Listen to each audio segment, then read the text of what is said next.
ప్రశాంత వాతావరణంలో రాబో సార్వత్రిక ఎన్నికలు నిర్వహించడానికి ప్రజలు సహకరించాలి.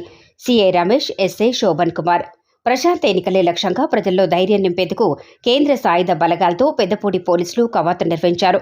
రాష్ట్రంలో త్వరలో సార్వత్రిక ఎన్నికలు జరగనున్న నేపథ్యంలో భాగంగా శాంతి భద్రతలకు ఎటువంటి విఘాతం కలగకుండా ప్రజలు స్వేచ్ఛగా తమ ఓటు హక్కును వినియోగించుకునేందుకు ప్రజల భద్రతకు భరోసా కల్పించడం గాను కాకినాడ జిల్లా ఎస్పీ సతీష్ కుమార్ ఆదేశాలతో పెదపూడి మండలం సంపర, సహపురం గ్రామాల్లో కేంద్ర పోలీస్ దళాలు, సివిల్ పోలీసులు సంయుక్తంగా కవాతు నిర్వహించారు.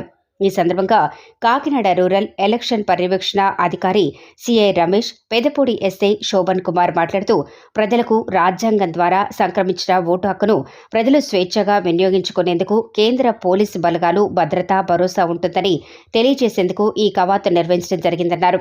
ఈ ఎన్నికలను ప్రశాంతంగా నిర్వహించేందుకు ప్రజలందరూ సహకరించాలని, ప్రజలు ఎటువంటి అపోహలకు గురికావద్దని, ప్రతి ఒక్కరికి రక్షణ కల్పించాల్సిన బాధ్యత పోలీసు వారిదేనని తెలియజేస్తూ నిర్భయంగా ప్రజలందరూ వారి ఓటు హక్కును వినియోగించుకోవాలని తెలియజేశారు. ఈ కార్యక్రమంలో సచివాలయం సిబ్బంది, పెదపూడి పోలీస్ స్టేషన్ సిబ్బంది, ప్రజలు పాల్గొన్నారు. సంక్రాంతి పండుగ అందరికీ పెద్ద పండుగ అయిపోయింది. ఎప్పుడనే మొత్తం అంతా ఊళ్ళు వేరారు. పండుగ అంతా కూడా హ్యాపీగా చేసుకున్నారు. ఇంకా అంతకన్నా పెద్ద పండుగ 5 సంవత్సరాలకు ఒకసారి వచ్చే జాతర వచ్చింది, ఎలక్షన్స్. అవునా? జాతరైనా కరెక్టేనా? నేను అన్నమాట కరెక్టేనా? అందరికీ కులమతాలకు అతీతంగా జరిగే పండుగ, పెద్ద జాతర ఇది. మనం ఒక ప్రభుత్వాన్ని ఎన్నుకుంటాం. మనకి నచ్చిన, మనం మెచ్చిన నాయకుడిని, మన అభివృద్ధికి ఎవరైతే దోహదపడతారో, మన కోసం ఎవరైతే కష్టపడతారనే అభిప్రాయం మీలో ఎవరో ఒకరికి, ప్రతి ఒక్క ఇది ఉంటుంది. అది ఓటింగ్ రూపంలో మన అభిమానాన్ని చూపించి మన దేశాభివృద్ధికి, మన గ్రామాభివృద్ధికి కానీ, మన నియోజకవర్గ అభివృద్ధికి కానీ కృషి చేసే వ్యక్తిని, పాటుపడే వ్యక్తిని ఎన్నుకునే అవకాశం 5 సంవత్సరాలకు ఒకసారి మనకు రాజ్యాంగం కల్పించింది. అది ఇప్పుడు మళ్ళీ 2024 19లో జరిగింది. మళ్ళీ ఇప్పుడు 2024లో మే 13 అనుకుంటున్నాం. ఇంకా నోటిఫికేషన్ రాలేదు. వస్తే మేబీ మే నెలలో అయిపోద్ది 80%లో. అందుకు అందరూ కూడా బేభత్సం చేసేసి లేకపోతే ఈ ఎలక్షన్ని ప్రభావితం చేస్తూ ఉంటారు. అంటే ఒక రకమైనటువంటి ఒక వర్గం ప్రజల్ని ఓటు వేయకుండా అడ్డుకోవడానికో, లేకపోతే ఈ పార్టీకే ఓటు వేయండి అని చెప్పి శాసించేవాడు. అదేదో సినిమా చూసారా? ఈ మధ్యన రామ్ చరణ్ సినిమా వచ్చింది. అంటే నా పేరేంటంటే ప్రెసిడెంట్ గారండి అంటాడు కదా. ఇంకా ఓటింగ్ ఏమున్నదా ఊళ్ళో? అవునా? అలాగా అట్లాంటి అంటే మన దగ్గర లేదు, కానీ కొన్ని చోట్ల సినిమాల్లో చూపించే కొంత వాస్తవాలు కూడా ఉంటాయి. ఎక్కడో పాయింట్ దొరుకుతుంది కాబట్టి దాన్ని పని చేస్తాం.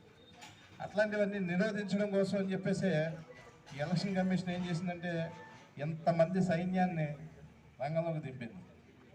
తాట తీసేస్తారు ఏదైనా తేడా పాడా వస్తాయి. ఇదివరకు కేసులు కట్టి ఏదో నోటీస్ ఇచ్చి పంపించడం లాంటిది జరిగేది.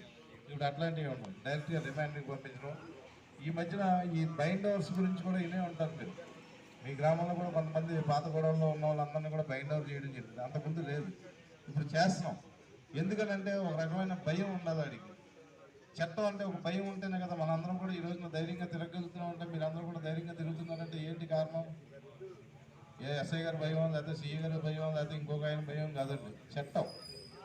చట్టం కోర్టులు ఇవన్నీ ఉన్నాయి. రేపు పొద్దున్న ఏదైనా తేడా పాడా వస్తే శిక్ష పడితే మనకి జైలుకి వెళ్తా ఉన్నాం. ఒక భయం ఉంది కాబట్టి ఈ రోజున అందరూ కూడా ధీమాగా నడుస్తాం. ఆ భయం కూడా పోయింది అనుకోండి, ఏమవుతుంది? మనం ఊహించలేము. అది ఉంటుంది మీకు, నేను చెప్పక్కర్లా. రకరకాలైనటువంటి ఇన్ఫ్లుయెన్సెస్కి గురి అవుతూ ఉంటాం. అది ఏదైనా అవ్వచ్చు. తరతరాలుగా మేము ఈ పార్టీకి వేస్తున్నాం, లేకపోతే ఆ పార్టీకి వేస్తున్నాం, అవన్నీ మీ వ్యక్తిగతం, దాని గురించి కామెంట్ చేయం. కానీ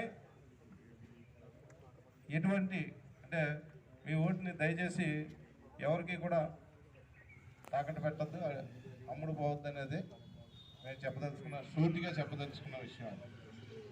మందు సీసాలకు డబ్బులు లేకపోతే ఏదో బహుమతులు ఇస్తారనో, లేకపోతే ఏదో పని చేస్తాడనో, లేకపోతే కులమాను మతమాను ఇంకోటి కారణాలు చెప్పి మీరు దానికి అటువంటి ప్రలోభాలకి గురి కాకూడదు.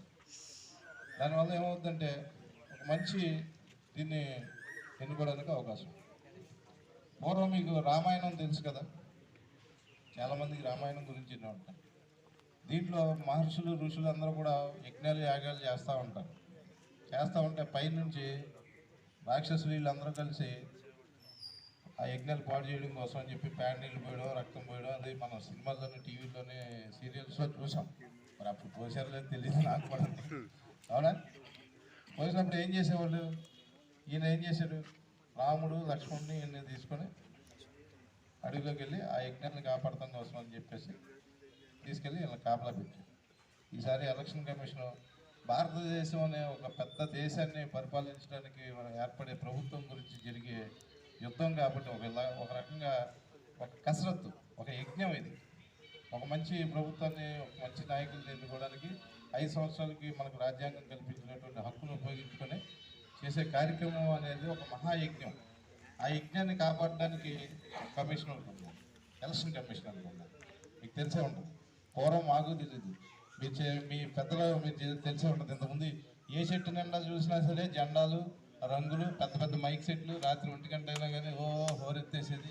ఎక్కడన్నా అలా తెల్ల గోడ కనబడిందంటే మొత్తం రంగు వేసేసేవాడు, ఏదో గుర్తు పెట్టేవాడు, ఏదో పార్టీ గుర్తులు వేసేసి పేర్లు వేసేసి నీలిమంతో తెగరాసేస్తూ ఉండేవాళ్ళు. అవునా? జెండాలే, చెట్టుకి నిండా జెండాలే, రకరకాల గొడవలు జరిగాయి. తర్వాత ఈ 1991 సార్ అంతే సార్, టిఎన్ శేషన్ గారు అని చెప్పేసి ఎలక్షన్ కమిషన్ గారు వచ్చిన తర్వాత ఎలక్షన్ కమిషన్ అంటూ ఒకటి ఉంటుంది, దీనికి ఇన్ని అధికారాలు ఉంటాయని తెలిసిందే. అప్పటి నుంచి అలా అలాగా దీన్ని తీసుకొచ్చి ఇప్పుడు జనాలు, సాధారణమైనటువంటి ప్రజలు ప్రశ్నించే స్థాయికి వచ్చారు. ఇదిగో ఈ టైంకి నువ్వు ఆపేది, నువ్వు ఇంకెందుకు తిరుగుతున్నావు, లేకపోతే నువ్వు ఈ రకమైనటువంటి రూల్ని వైలేట్ చేస్తున్నావు అని చెప్పి క్వశ్చన్ చేసే పరిస్థితికి సాధారణంగా ప్రజానికం వచ్చారు. అంతకుముందు అడగడానికి లేదు, అసలు అడగాలనంటే ఇది ఎవరికి కంప్లైంట్ చేయాలో కూడా తెలియదు. కానీ ఈ రోజున అప్పుడు ఇలాంటి ఫోర్స్ని తిప్పి చేయడం అనేది లేదు. అవునా? కానీ ఇలాంటిది జరుగుతుంది. ఇప్పుడు ఈ యజ్ఞం జరగడానికి మధ్యలో కొంతమంది దుర్మార్గులు ఉంటారు, రాక్షసులు టైపు, ప్యాన్ నీళ్ళు పోసేవాళ్ళు, రక్తం పోసేవాళ్ళు. ఎవరు